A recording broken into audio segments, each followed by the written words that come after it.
पिछले एपिसोड में हमने देखा था कि जब एल्डर जिन शिमो के ऊपर अटैक करने वाला था कि तभी वहां पर एक लड़की आकर पहुंच जाती जो कि एक मास्टर थी सेक्ट की और वो ज़ूना से काफी ज्यादा इम्प्रेस थी उसकी ब्लड लाइन को लेकर। तो वो कहती है कि ज़ूना तुम मेरे सेक्ट को शामिल कर सकती हो, मैं तुम्हारी कल्टीवेशन इंक्रीज करने में हेल्प करूंगी। तो ज़ूना को यहाँ पे एक नया सेक्ट मिल गया था, बारी थी शिमो की। तो वो ही मास्टर शिमो को बताती है जुआन वो सेक्ट के बारे में जिनका खास टैलेंट है ब्लड लाइन के ऊपर, यानी कि शिमो की जो ब्लड लाइन अवेक नहीं हो रही है ना, जुआन वो सेक्ट वाले इसमें उसकी हेल्प कर सकते हैं। तो शिमो को जुआन वो सेक्ट जाना चाहिए, वहां पर ज्वाइन करना चाहिए, जिससे हो सकता है कि जो परेशानियां शिमो झेल रहा है उसकी सारी परेशानियां खत्म हो जाए। तो शिमो ये सुनकर बहुत ज्यादा खुश हो चुका था और जुआन वो सेट को ढूंढने के लिए निकल जाता है। जिसके बाद यहाँ से ये एपिसोड शुरू होता है। तो इस एपिसोड की शुरुआत में हम शिमो को देखते हैं जो जुआन वो सेट को ढूंढने के लिए निकल चुका था, क्योंकि यहाँ से शिमो की एक नई जर्नी स्टार्ट हो रही है जो कि बहुत ज्यादा कमाल की होगी। उसको उसी मास्टर की बात भी याद आ रही थी कि जुआन वो सेट बहुत ज्यादा कमाल का, अगर तुम वहां पर ट्रेनिंग करोगे ना तो एक दिन तुम बहुत ज्यादा स्ट्रॉन्ग कल्टीवेटर बनकर दिखाओगे। तो शिमो रास्ते में जो भी उसको मिलता ना उससे पूछता जाता कि किसी को पता है जुआन वो सेक्ट के बारे में। तो ऐसे ही पूछते पूछते वो काफी दूर आकर निकल चुका था। वो पूरा दिन पूरी रात सफर करता जाता और जब उसको टाइम मिलता तो वो कल्टीवेशन भी करता। शिमो कहना चाहता कि बस मुझे यहाँ पर मेरी जो ब्लड लाइन के ऊपर उस मंकी की वजह से सील लगा हुआ है ना, मुझे उसको हटाना है और उसके बाद अपनी ब्लड लाइन को अवेक करना है। और उसके बाद मुझे स्ट्रॉन्ग बनने में, मेरी कल्टीवेशन को इंक्रीज करने में मुझे कोई नहीं रोकाएगा और उसके बाद मैं आराम की एक जिंदगी गुजार पाऊंगा। शिमो को जुआन वो सेक्ट को ढूंढने में कई दिन निकल जाते हैं क्योंकि जुआन वो सेक्ट बहुत ज्यादा दूर है, लेकिन शिमो हिम्मत नहीं हारता और काफी दिनों के सफर के बाद बहुत दूर आने के बाद उसको आखिरकार जुआन वो सेक्ट नजर आ जाता है, जहाँ पर कई सारे डिसेबल भी सेक्ट के अंदर जा रहे थे क्योंकि इन लोगों को भी जुआन वो सेक्ट को ज्वाइन करना था। तो उनके साथ ही शिमो शामिल हो जाता है और ये सभी जुआन वो सेक्ट की तरफ बढ़ना शुरू कर देते हैं। यहाँ पर इतने सारे डिसेबल की भीड़ लगी हुई थी जिसका हिसाब भी नहीं था। यहाँ पर कम से कम हजारों डिसेबल आए थे जुआन वो सेक्ट को ज्वाइन करने के लिए। यहाँ पर एक बंदा होता है जो भी यहाँ पर आए हुए लोग थे ना, उन सभी को चेक कराता है क्योंकि हर एक इंसान के पास ना एक एंट्री मार्क होता है, जिसके पास एंट्री मार्क होगा उसी को अंदर जाने की परमिशन मिलेगी। तो जब वो बंदा शिमो को चेक करता ना, उसको वहां पर कोई भी एंट्री मार्क मिलता ही नहीं। तो ये देखकर वो बंदा कहने लग जाता है कि देख तेरे पास कोई एंट्री मार्क नहीं और तेरी हिम्मत कैसे हुई बिना एंट्री मार्क के यहाँ पर आने की, तू है कौन और तू आया यहाँ पर कैसे। लेकिन दूसरा बंदा आकर उसको शांत करवाते हुए शिमो से कहता है कि शिमो देखो, यहाँ पर ना जिनके पास एंट्री मार्क होता है उसी को जुआन वो सेट के अंदर आने का मौका मिलता है। हम तो बस यहाँ पर काम करते हैं, तो हम बिना तुम्हें मार्क के अंदर नहीं ला सकते वरना इल्जाम हमारे ऊपर आ जाएगा। तो ये सुनकर शिमो जो होता है वो टोकन को बाहर निकालता है, तालिस्मान वगैरह को बाहर निकालता है जो कि उसी मास्टर होंगिया ने उसको दिया था। वो कहता है कि ये मियाओयिन सेक्ट से वहाँ के मास्टर ने मुझे ये टोकन वगैरह दिए थे कि इसके जरिए मैं जुआन वो सेट के अंदर एंट्री ले सकता हूँ। तो ये देखकर वो बंदे एकदम हैरान रह जाते कि इसके पास तो हमारे जुआन वो सेट के एक मास्टर का इनविटेशन टोकन है, ये इसके पास कैसे है। इस वजह से शिमो को वहाँ बोर्ड के ऊपर एंट्री मिल जाती है। ये यही बोर्ड था, इसके जरिए सभी को जुआन वो सेट के अंदर ले जाया जा रहा था। शिमो को तो उठाकर ही फेंक देते हैं बोर्ड के अंदर। तो शिमो कहते हैं कि यार इनका तरीका तो बड़ा स्वागत करने का अजीब सा है, स्वागत करते हैं कि क्या करते हैं ये लोग। लेकिन चलो कोई बात नहीं, मैं यहाँ तक तो आ गया ना, अब मुझे जुआन वो सेट के अंदर जाने से कोई नहीं रोक सकता। यहाँ से मैं अपना नया सफर शुरू करूंगा। वहाँ पर वो जो बंदा होता है कहने लग जाता है सभी डिसेबल वगैरह से कि देखो मैं एक स्पेल को कास्ट करने वाला हूँ हमारी शिप के ऊपर, जिसकी वजह से इसकी स्पीड बढ़ेगी। तो जितने भी नए आए हुए डिसेबल है ना, वो सभी कैबिन के अंदर चले जाए ताकि तुम लोगों को कुछ नुकसान ना हो। मैं नहीं चाहता कि कोई भी यहाँ पर आसपास इधर उधर भटकता हुआ मुझे नजर आए। क्या तुम लोगों को मेरी बात समझ में आई? क्या मेरी बात क्लियर है? लेकिन कोई भी जल्दी उसकी बात सुनता ही नहीं क्योंकि सभी यहाँ पर देखना चाह रहे थे कि किस तरह का स्पेल को कास्ट किया जा रहा है। तो ये देखकर वो बंदा गुस्सा हो जाता है कि तुम लोगों को समझ में नहीं आता कि मैं क्या कह रहा हूँ, निकलो और जाओ अपने अपने कैबिन के अंदर। तो ये सुनकर सभी थोड़ा सा घबरा जाते हैं और कहते हैं कि ठीक है हम समझ गए, हम जा रहे हैं अपने कैबिन में। लेकिन शिमो जो होता है वो तो नहीं जाता, वो उस बंदे के पास आता है और उससे कहना चाहता है कि देखो काफी टाइम से कैबिन में रहना ना मुझे ठीक नहीं लग रहा, तो मैं क्या सोच रहा था कि मैं यहीं पे रह जाता हूँ। अगर आपको कुछ मेरी हेल्प लगेगी तो मैं आपके लिए वो हेल्प भी कर दूंगा, मैं सब कुछ करने के लिए तैयार हूँ, आप जिस भी चीज के बारे में कहेंगे मैं आपके लिए वो कर दूंगा। तो ये देखकर बाकी के जो डिसेबल थे ना वो कहने लग जाते हैं कि लगता है ये शिमो पागल हो गया। अभी उसको समझ नहीं आया कि उस बंदे ने कितना चिल्लाया सभी को अंदर जाने के लिए, लेकिन ये तो सीधा उस बंदे से जाकर पूछ रहा है कि मैं उसके साथ रह सकता हूँ। बड़ा मजा आने वाला, लगता है कि वो बंदा शिमो को बहुत मारेगा। तो वो बंदा जो था वो कहने लग जाता है शिमो से कि देख तू मियाओयिन सेक्ट की जो मास्टर है ना उसके कहने पे तुमको यहाँ पर एंट्री मिली है, लेकिन इसका मतलब ये नहीं कि तू अपनी मनमानी करेगा, जो तुझे समझ में आएगा तो वो कर सकता है क्योंकि मेरे सामने मियाओयिन सेक्ट की कोई औकात नहीं है, मैं उनको कोई भाव नहीं देता। तो वहाँ के लोगों को या वहाँ का नाम लेकर मुझे तो यहाँ पर तू मनमानी करने से मत रोक क्योंकि तू वैसे भी यहाँ मेरे बोर्ड के ऊपर बैठा हुआ है और जहाँ पर जो मैं कहूंगा ना वही होता है। अगर तुझे मेरी बात माननी तो ठीक है वरना बाहर फेंक दूंगा तुझे। लेकिन शिमो तो जाता ही नहीं, वो बिंदास वहीं पर खड़ा हुआ था। ये देखकर वो बंदे को गुस्सा आ जाता, वो कहते हैं कि तेरे को दिमाग में भूसा भरा है क्या, समझ में नहीं आता कि मैं यहाँ पर क्या कह रहा हूँ, तेरी हिम्मत कैसे भी मेरी बात को इग्नोर करने की, जो मैं कहा तूने मेरी बात को माना क्यों नहीं। वो शिमो को धक्का मारते हुए वहां से फेंकने लग जाता है कि चल निकल यहाँ से, समझ में नहीं आता कि कैबिन के अंदर जाने के लिए कह रहा हूँ तेरे को। तो शिमो कहता है कि ठीक है मैं जा रहा हूँ, लगता है कि मुझसे गलती हो गई। तो इतना कहने के बाद शिमो वहां से जाने लग गया था। तो शिमो के जाने के बाद बाकी के जो बंदे बोर्ड के ऊपर बैठे हुए थे ना वो लोग कहना चाहते कि ये शिमो मुझे बड़ा ही मिस्टीरियस लगता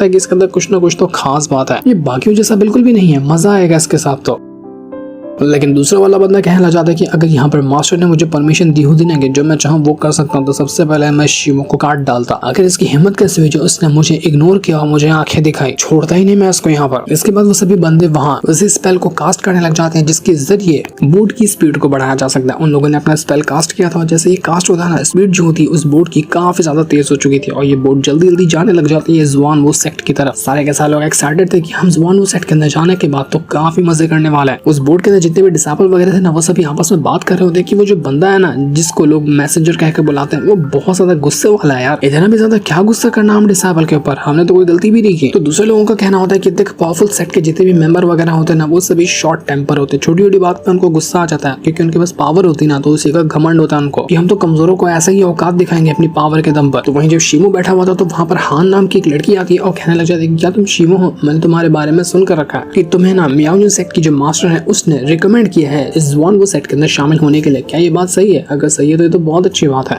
बस मैं तुम्हारा पाउच देख पा रही हूँ, उसको ना मैं देखकर काफी अजीब महसूस हो रहा है, ऐसा लग रहा है कि बहुत ही ज्यादा यूनिक। तुम कहाँ से लाया हो ये पाउच? मुझे बहुत अच्छा लगा ये पाउच भी उसी मियाओ सेक्ट की जो मास्टर है उसने ही आपको दिया है। तो शिमो कहता है कि नहीं नहीं ऐसी कोई बात नहीं है, मुझे तो यहाँ पर मैंने बाजार से इसको खरीदा है, मुझे बाजार में मिल गया तो मैंने ये पाउच खरीद लिया। जबकि वो पाउच उस सच में मियाओ सेक्ट की जो मास्टर है उसने शिमो को दिया था, लेकिन वो बताना नहीं चाहता कि उसके अंदर क्या है और वो किसी को देना भी नहीं चाहता है पाउच। इसके बाद वहाँ वही मैसेंजर आकर पहुंच जाता है और यहाँ पर वो ढेर सारा खाना लेकर आया हुआ था कि चलो खा लो यहाँ पर बैठकर आराम से, क्योंकि ये सफर अभी थोड़ा सा और लंबा होगा तो तुम लोगों को आराम से यहाँ पर रहना है। खाने को देखकर तो सारे लोग खुश हो जाते हैं और खाने पर टूट पड़ने की कोशिश करने की, चलो इतने टाइम से भूखे थे आज कुछ तो खाने मिला। लेकिन शिमो नोटिस करता है कि वो जो मैसेंजर जब खाना खा रहा था ना उसका खाना अलग था और यहाँ पे जो इतना सारा खाना लेकर आया है ये वाला खाना अलग है, कहीं दोनों खाने के अंदर कुछ गड़बड़ तो नहीं है ना। इसलिए वो जो हान थी वो शिमो से कहती है क्या वो शिमो तुम खाना नहीं खाने वाले? तो शिमो कहता है कि नहीं मुझे इसकी जरूरत नहीं है, मैं अपना खाना घर से ही पैक करके लाया तो मैं वही खा लूंगा, मेरे लिए वो काफी हो जाएगा। और शिमो का जो शक था ना वो बिल्कुल सही था। थोड़ा टाइम के अंदर ही जैसे लोगों ने खाना खाया था ना वो सभी बेहोश होने लग जाते, सब के सब वहां पर बेहोश हो गए थे, ऐसा लगा था कि उनके साथ कुछ हो गया।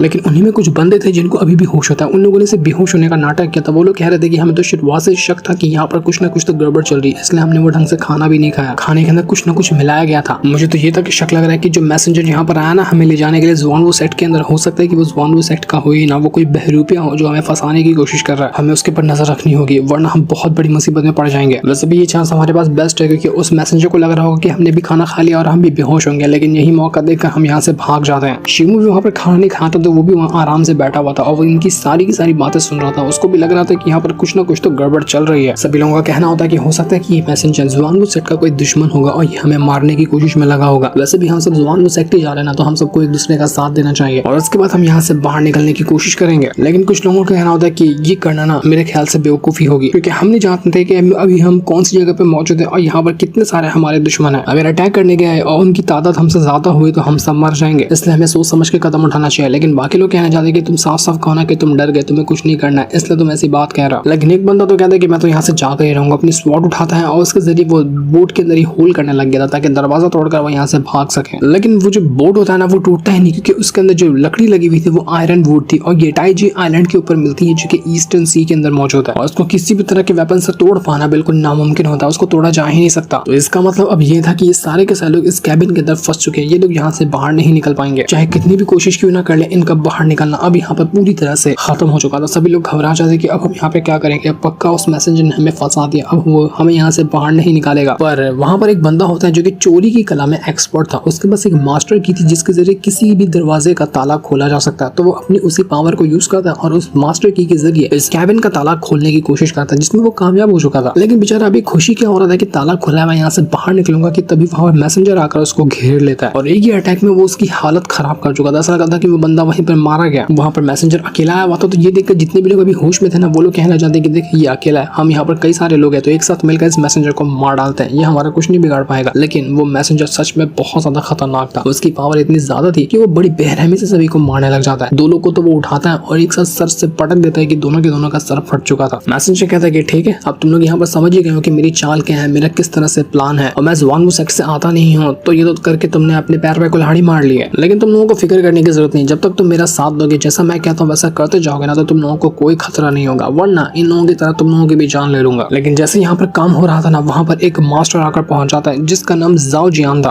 और असल में ये मास्टर होता है वो ही जुआन वो सेक्ट का। हालांकि यहाँ पर वो जो मैसेंजर की जगह पर ना इस मास्टर को होना चाहिए था, लेकिन मैसेंजर ने गड़बड़ की और इस मास्टर जियान की जगह ले ली थी। लेकिन जब जैसे ही जाओ जियान को पता चला ना इसके बारे में, वो तुरंत यहाँ पर आया ताकि डिसाइपल वगैरह को इस मैसेंजर के चुंगल से बचा सके।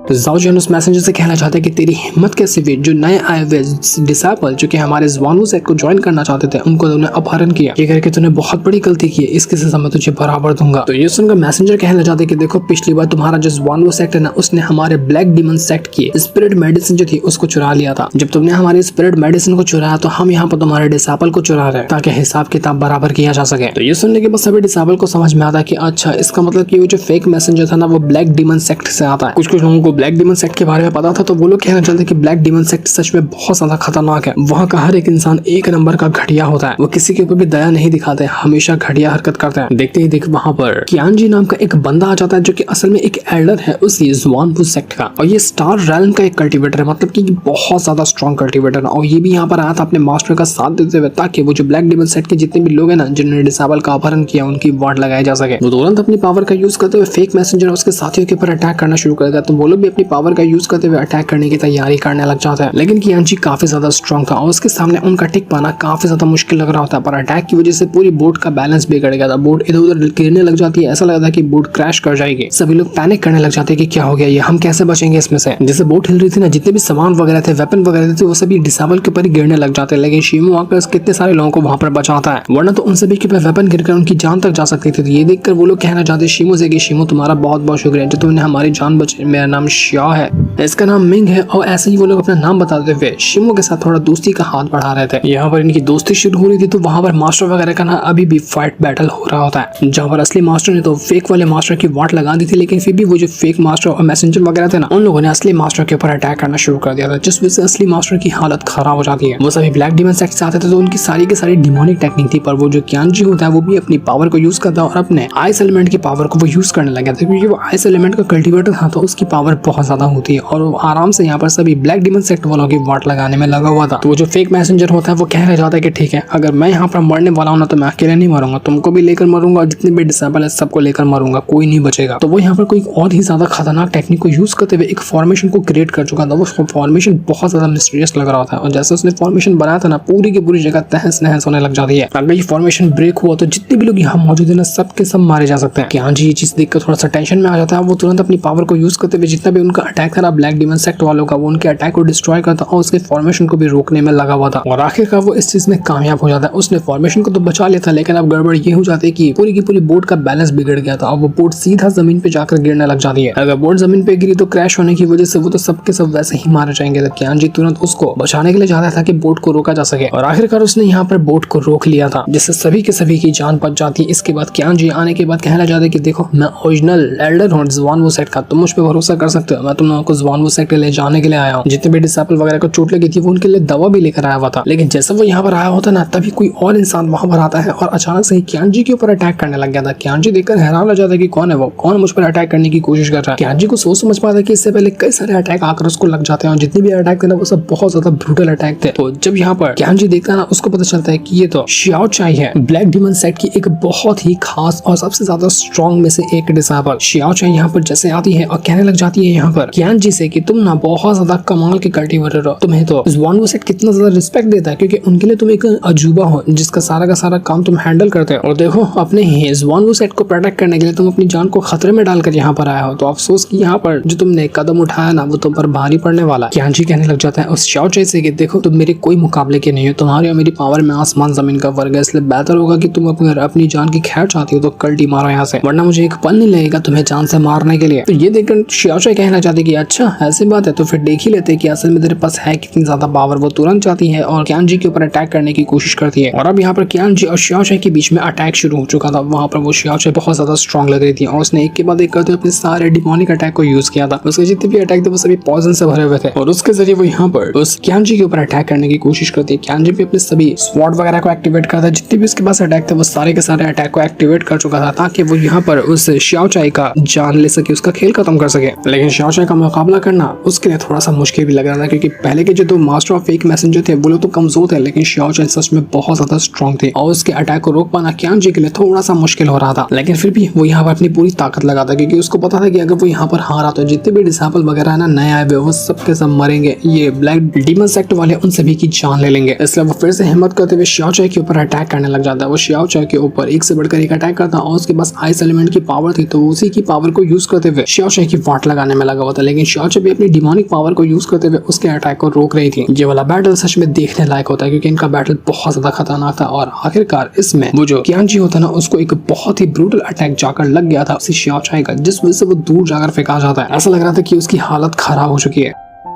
लेकिन एक बार फिर से वो हिम्मत करके बाहर निकल कर आता है, वापस अपनी पावर को एक्टिवेट करते हुए उस xiao chai के ऊपर अटैक करने लग गया था। वो अपने पावर को यूज करते हुए पानी के अंदर एक बहुत ही जायंट हैंड क्रिएट करता और उसके जरिए वो यहाँ पर उस xiao chai को पकड़ने में लगा हुआ था। xiao chai ये देखकर अटैक थोड़ा सा घबरा जाती कि भाई साहब ये कितना मिस्टीरियस अटैक है, लेकिन फिर भी वो यहाँ पर उस अटैक से लड़ने के लिए तैयार थी। पर अब यहाँ पर वो कियान जी रुकने वाला नहीं था। वो जितने भी अटैक करता है xiao chai के ऊपर उसके अटैक काफी स्ट्रॉन्ग लग रहे थे, लेकिन तभी अचानक से उसको अजीब सा महसूस होने लगता है, क्योंकि जब फाइट हो रही थी ना तभी xiao chai ने उसके अंदर अपना पॉइजन भर दिया था। इस वजह से xiao chai के अटैक की वजह से उस कियान जी को तकलीफ होने लग जाती है। वो यहाँ पर कुछ अटैक कर ही नहीं पा रहा था। वो कहने लग जाता है कि इसने मेरे अंदर पॉइजन डाल दिया, मुझे इसका तोड़ निकालना होगा। वो जल्दी जल्दी यहाँ पर पॉइजन का तोड़ निकालने में लग जाता है, तब तक कि वो जो दूसरा वाला एल्डर था ना जो आया था ज़ुआनवू सेक्ट से ही, तो वो यहाँ पर अपनी पावर का यूज करते हुए xiao chai को रोकने में लगा होता है, ताकि कुछ न कुछ थोड़ा सा टाइम मिल जाए उस कियान जी को कि वो अपने अंदर से पॉइजन निकाल कर अपने आप को थोड़ा सा ठीक कर पाएगा। जब बाकी के डिसेबल ये बैटल देखते ना वो कहने लग जाते कि इस लड़की को तो देखो जो xiao chai है उसकी पावर कितनी कमाल की है, ऐसा लग रहा है कि कोई इनेट लेवल की मास्टर है। सच में इसकी पावर का हिसाब भी नहीं है, बहुत ज्यादा स्ट्रॉन्ग है। लेकिन शिमू जो था यहाँ पर देखता है तो वो कहने लग जाता है कि ये जो कियान जी आया था वो था तो स्ट्रॉन्ग, लेकिन उतना ज्यादा इंप्रेसिव नहीं था। पर एक दिन मैं इतना स्ट्रॉन्ग बनूंगा कि कोई भी अगर खतरा मेरे सामने आता तो मैं उस खतरे की वाट लगा दूंगा। कियान जी यहाँ पर थोड़ा सा कमजोर पड़ गया, लेकिन मैं कभी कमजोर नहीं पड़ने वाला। मुसीबत तो आ चुकी थी, क्योंकि वो जो ज़ुआनवू सेक्ट के मास्टर और एल्डर दोनों आए थे उनकी दोनों की हालत खराब हो गई थी और बचे थे सिर्फ यहाँ पर वही ब्लैक डीमन सेक्ट वाले, और उनके ऊपर ही डिसेबल का है कि उनके साथ उनको डिसेबल को क्या करना है। वो जो फेक मैसेंजर और दूसरा मास्टर था वो उस xiao chai से कहना चाहते कि आपकी वजह से हम ये काम पॉसिबल कर पाए, वरना कियान जी तो हमें जान लेने के लिए तैयार था। आप नहीं आती ना तो आज तो बहुत बड़ा हादसा हो गया होता। तो xiao chai कहती कि ठीक है कोई बात नहीं, अब तुम लोगों को पता है कि आगे क्या करना है, अब मैं यहाँ से चलती हूँ, मेरा काम तो हो गया और जो मैंने तुमको काम करने के लिए कहा है तुम उम्मीद करती कि तुम उसको अच्छे से पूरा करोगे। तो वो लोग भी कहना चाहते कि हाँ ठीक है हम अपना काम अच्छे से कर लेंगे। सारे के सारे डिसेबल परेशान और वो घबरा चुके थे कि अब हम यहाँ पर क्या करने वाले हैं, तो बुरा फंस गए। मुझे फेक मैसेंजर था आने के बाद कहना चाहता है डिसेबल से कि मैं उम्मीद करता हूँ कि तुम लोगों ने नजारा देख ही लिया होगा कि क्या हुआ, ज़ुआनवू सेक्ट वालों की हार हुई है और वो यहाँ से अब दुम दबाकर भाग चुके हो। तो अब तुम सारे के सारे लोगों पे हमारा कंट्रोल है, जैसा हम कहते हैं वही करो वरना कुत्तों की मौत मरोगे। हमारा ऑफर सिंपल है कि हमारा जो ब्लैक डीमन सेक्ट है ना उसको ज्वाइन कर लो, हम तुम्हें अच्छे से ट्रीट करेंगे, जो भी तुमको चाहिए होगा हम सब कुछ तुम्हें देने के लिए तैयार है, बस तुम्हें हमारे सेक्ट को ज्वाइन करना है और हमारे डिसेबल बनकर रहना है। अगर इनकार करोगे तो बताएगी अंजाम क्या होगा। तो सारे के सारे लोग घबरा जाते हैं, उनको कोई ऑप्शन नजर ही नहीं आ रहा था कि अगर वो यहाँ पर ये नहीं करते हैं तो वो मरेंगे, इसलिए कुछ न कुछ तो करना ही पड़ेगा। तो ना चाहता भी उन सभी को वही ब्लैक डीमन सेक्ट को ज्वाइन करना पड़ता है। जितने भी डिसेबल वगैरह थे वो लोग कहना चाहते कि हमें तो यकीन ही नहीं हो रहा कि ज़ुआनवू सेक्ट इतना आसानी से हार गया। ज़ुआनवू सेक्ट हमें बचाने के लिए आया था ना, हम तो यही उम्मीद में आते कि ज़ुआनवू सेक्ट को ज्वाइन करेंगे, लेकिन ये ब्लैक डीमन सेक्ट वालों ने तो उनकी वाट लगा दी और अब हमें यहाँ पर मजबूर कर दिया है ब्लैक डीमन सेक्ट को ज्वाइन करने के लिए। समझ नहीं आ रहा कि हम करें तो करें क्या। वो जो हान थी वो शिमू से कहना चाहते कि शिमू तुमको क्या लगता है, मुझे तो लगा है कि तुम्हें पहले से पता था कि कुछ ना कुछ यहाँ पर गड़बड़ी हो रही है, इसी वजह से तुमने खाना भी नहीं खाया और तुम हर चीज को अच्छे से नोटिस कर रहे थे। सब कुछ जानते हुए भी तुमने यहाँ पर पहले कुछ कहा क्यों नहीं, पहले बता दिया होता तो इतनी बड़ी गड़बड़ नहीं होती ना। तो शिमू कहता है कि देखो मुझे पहले कोई ऐसा गारंटी नहीं थी, मेरा बस एक शक जा रहा था, इसलिए मैंने कोई सवाल नहीं उठाया। अगर कंफर्म पता होता तो मैं ये सिचुएशन आने ही नहीं देता। वैसे तुम कहाँ थी जब इतना बड़ा बखेड़ा हो रहा था, मैंने तुमको कहीं पे भी नहीं देखा, कहाँ जाकर छुप गई थी तुम। तो वो हान कहने जाती कि अरे मेरा मत पूछो, कुछ लड़के थे जो मुझे कोने में ले गए थे और कोने में ले जाने के बाद उन्होंने क्या किया वो तुम्हें बताने की शायद जरूरत नहीं है मुझे। उन्होंने मुझे इतना काम किया कि मेरा पूरा बदन दर्द कर रहा है, बहुत ज्यादा थक चुकी है। क्या तुमको भी चाहिए था क्या ऑफर? शिमू अपनी नजर हटा लेता है कि भाई साहब कैसी लड़की से पाला पड़ गया, साइड होना ही बेहतर है इससे। तो जितने भी डिसेबल थे वो लोग कहना चाहते कि हमने सुना है कि ब्लैक डीमन सेक्ट जो है वो बहुत ज्यादा स्ट्रॉन्ग सेक्ट है और जब वो ज़ुआनवू सेक्ट को हरा सकता है तो हमने तो देख ही लिया कि ब्लैक डीमन सेक्ट वाले कितने ज्यादा कमाल के हैं। उनका फंडा एक ही है कि जितना तुम स्ट्रॉन्ग बनते जाओगे उतने ज्यादा तुम्हें रिसोर्सेस मिलते जाएंगे। यही वजह है कि जो नया डिसेबल आता है ना उसको बहुत ज्यादा मेहनत करनी पड़ती है आगे बढ़ने के लिए, क्योंकि पहले के जो स्ट्रॉन्ग डिसेबल है वो लोग सारे रिसोर्सेस ले जाते हैं और नए वालों को बहुत मुश्किल से कुछ न कुछ हाथ लगता है। तो अगर ऐसे सेक्ट में हम शामिल होंगे तो हमें बहुत मुश्किल उठानी पड़ेगी अगर हमें आगे बढ़ना है तो, या फिर हमारा कबाड़ कबाड़ा निकल जाएगा। लेकिन शिमो ये सुनकर बड़ा खुश होता है कि अरे वाह, ये तो बड़ी कमाल की बात है। एक बार अगर इंसान खुद को स्ट्रॉन्ग बना ले तो उसको उतने ही ज्यादा रिसोर्सेस मिलेंगे जितने की उसकी कल्टीवेशन पावर है। तो मेरा तो जुगाड़ हो गया। अब जब यहाँ पर आए कि हाँ तो ब्लैक डीमन सेक्ट को ही ज्वाइन कर लेता हूँ और यहाँ से मैं खुद को स्ट्रॉन्ग बना लूंगा और सारे रिसोर्सेस को लेकर अपने आप को स्ट्रॉन्ग बनाता जाऊंगा। सारे के सारे डिसेबल वरना ब्लैक डीमन सेक्ट के अंदर आकर पहुंच चुके थे। जाना था शिमो को ज़ुआनगू सेक्ट में, लेकिन किस्मत ने उसको ब्लैक डीमन सेक्ट ले आया और यहाँ पर आने के बाद अब शिमो की किस्मत किस तरह से बदलने वाली है वो तो हमें नेक्स्ट एपिसोड के अंदर ही पता चलेगा, जिससे इनको दिखाते साथ ही ये वाला एपिसोड यहीं पर एंड हो जाता है। Thanks for watching.